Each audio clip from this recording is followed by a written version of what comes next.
After you got out, how did you get into the line of business as a bounty hunter? What brought you to become a bounty hunter? What happened? When I was in prison, I was the warden's barber, and our barber. You were his barber? Yes. Can't you tell?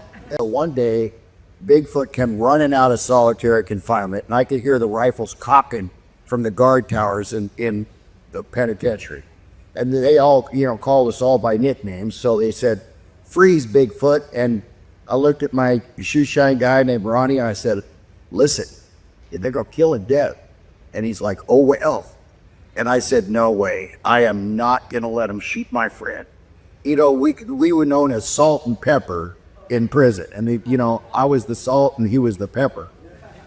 And so I took out after him, and there was a lieutenant right behind me. I had no idea was there. And he had a 38 pistol. And as he was drawing out the pistol, of course, Bigfoot couldn't run, but I could.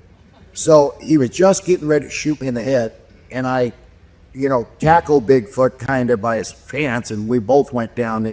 I bet there's an earthquake when Bigfoot hit the ground. And so the lieutenant was like, "Wow." And I love these words he told me. So he took his handcuffs out like that and threw them in the dust and said, "Hook him up, bounty hunter." And so I thought, there's nothing I could do. My dad said, "You've been convicted of homicide. You can't have a girlfriend. You can't rent an apartment. You can't apply for credit. There's nothing. You're done." And I was 24 years old.